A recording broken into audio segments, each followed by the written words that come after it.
Guys, today we got a question from our buddy Brad, who says that he's at a fork in the road in his life. Now, before I begin, the very first thing that he wanted to bring to my attention is that he took the call to adventure. He watched one of my videos and he found that he was moving down the path towards losership.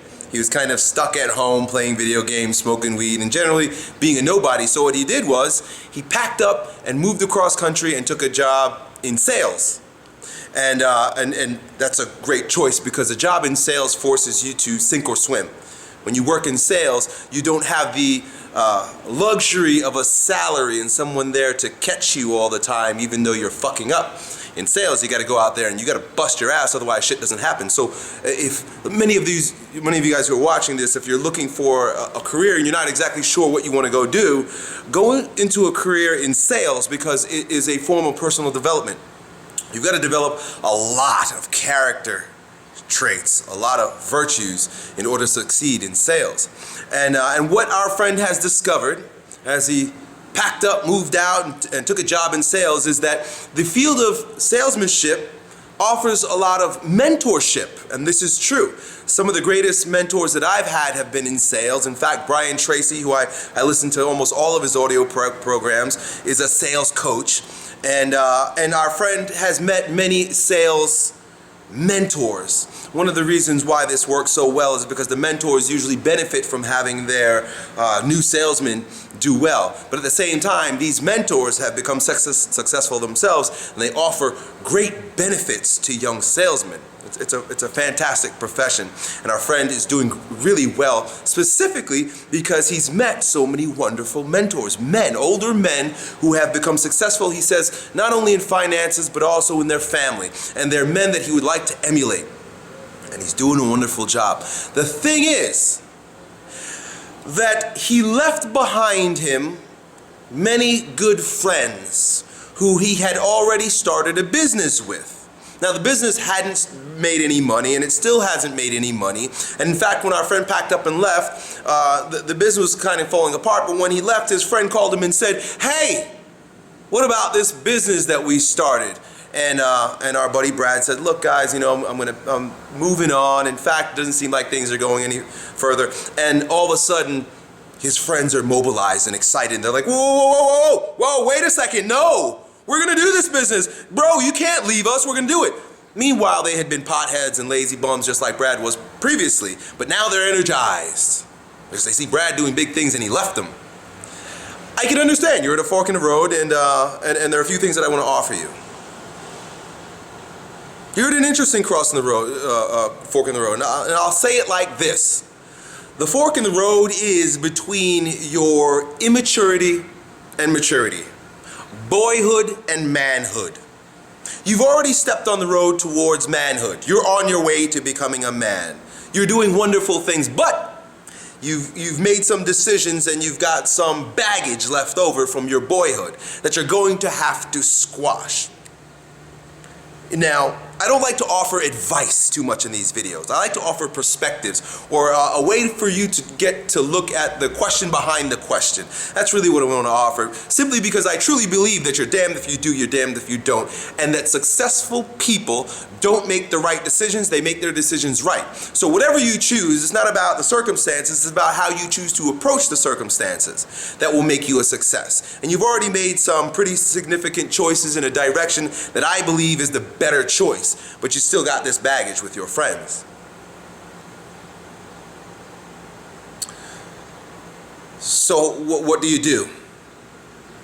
A part of Brad's issue is that he knows he wants to be an entrepreneur and he doesn't want to work for someone for the rest of his life. And being in sales, although there's a ton of autonomy associated with it, you're selling products or services for another company. And Brad says, "I'd like to be an entrepreneur," meaning I want my own. And don't we all? It's an idea that is very pleasing to most, but I don't think most of us understand what's involved there. And I know for a fact that I didn't know what was involved there when I began as an entrepreneur. Many of us go into entrepreneurship for the wrong reasons. I know I did.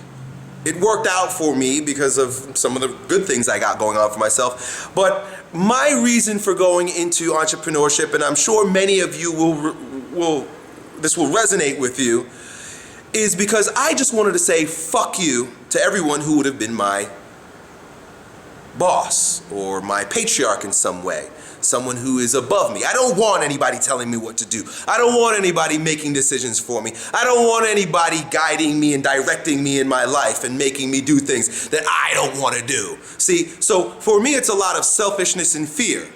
Fear of the designs of those who might be above me.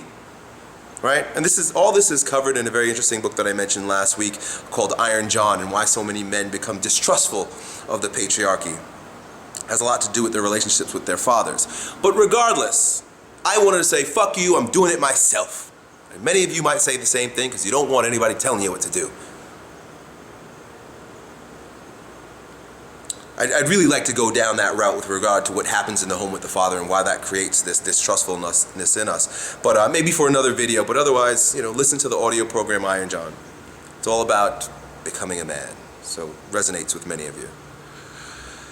So I took that adventure into entrepreneurship. It was easy for me to cut off ties with my friends because that's the way I do things. I cut and run. I don't have very many heavy attachments to people and circumstances from the past to any great degree. I'm a visionary. I move forward. But you got your hands tangled. You've got your hands tied up. And I'm not going to tell you to chop off your relationship with your friends, but what I can offer you some perspectives on what you're actually asking for if you decide to be an entrepreneur, especially with these guys who happen to be, they're losers, versus the wonderful world of sales and all of the advantages of having mentors. You see, when I started, I didn't have any mentors. And I remember day after day, really even praying for an older man to come and show me his wisdom. I really wanted a mentor badly. I remember sitting I could see myself now in the townhouse that I lived in when I first moved here, sitting at my computer trying to figure out what to do. I'm reading books and I'm listening to audio programs, and I had very many virtual mentors. But I wanted someone here to say, Elliott, let me help you. Elliott, let me show you what I think about what you're doing right now. Elliott, let me give you some advice based on the experiences that I've had. I wish I had that. I begged for that. I pleaded for that. I paid for that. One mentorship program cost me $5,000, and it was a weekend long. I can tell you that it changed my life, but I didn't get a mentor. It was called a mentorship, but it was really in a way for me to learn some new things about the profession I was going into, internet marketing. Then I signed up for another mentorship program, which was virtual. I spoke to the mentor one time. I paid about $5,000 for that one also. And to this day, I still pay for various mentors. I pay out of my nose for many mentors. But I didn't have one that just wanted to work with me because of the pursuit, because we were pursuing the same goal as in sales or as in a coach and athlete relationship, which I missed greatly. I really relished in having coaches when I was in college and high school. Didn't have that out in the world. I was lucky that there were a few men that I met at some of these mentorship programs that were a bit older than me, and then they just took a liking to me, and we exchanged email addresses. And one guy in particular, Bob Hess, Bob watches my videos sometimes. He said, "You got it, kid. There's something going on good with you. I think you're well on your way. Let me help you out here." And he sent me some information and resources that really actually taught me how to meditate. He got me into meditation. He got me into visualization and an affirmation. He taught me about goal setting. He taught me about a lot of things that I had only read about. But this man, through email and phone communication, out of the kindness of his own heart, he lived in Wisconsin. I lived in Florida. I mean, we couldn't be more opposite. Decided to help me and serve me, and I was grateful for him. I share these stories with you just to give you some perspective on where I am and how I got where I am and some of the struggles that I've had, in hopes that perhaps it'll help you make a decision about what you do henceforth. Again, I don't want to help you make the decision, and I don't want to tell you what to do.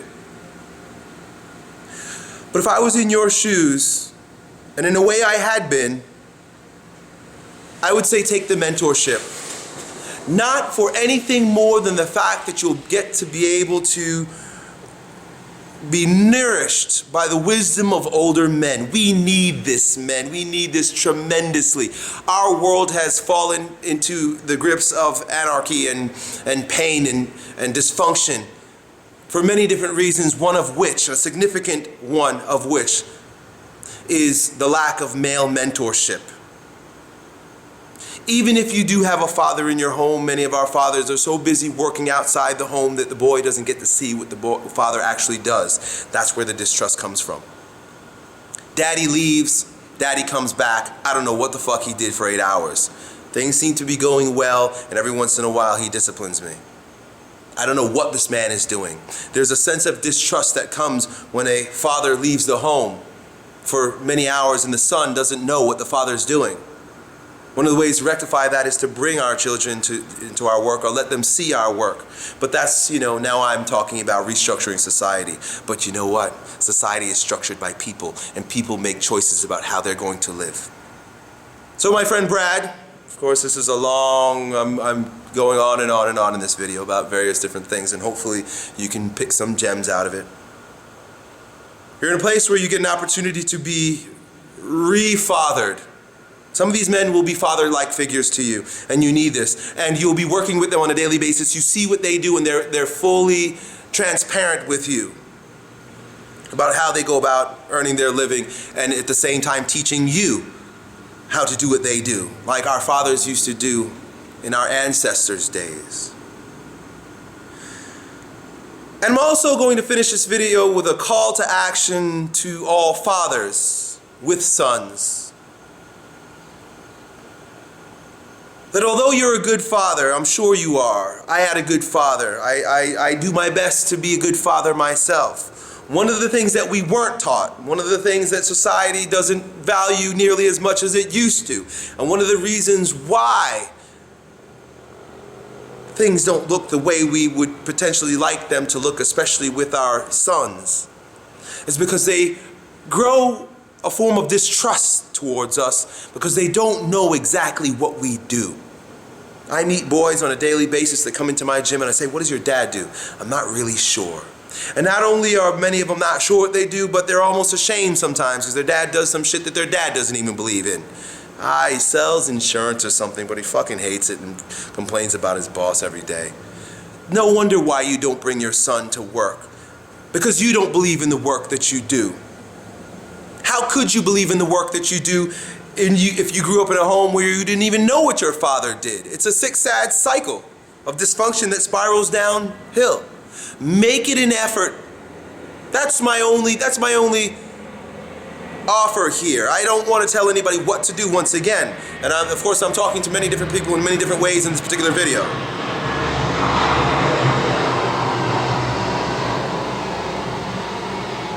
Find a way. You see, when you know what your values are, this is very important. It's one of the things that we forget about very often. Our values. What are your values? What are your values? What are your values? What do you value? Look at that question deeply. Spend a lot of time on that question. Question that question when you've answered it. You should always be considering your values. Now, when you figured out what you value, and if you have children, and a son in particular, because that's what this video is about, I guarantee you that one of your values will be to grow this young boy into a well-adjusted, contributing, masculine man that I could be proud of someday. Every man who has a son feels this way about his boy.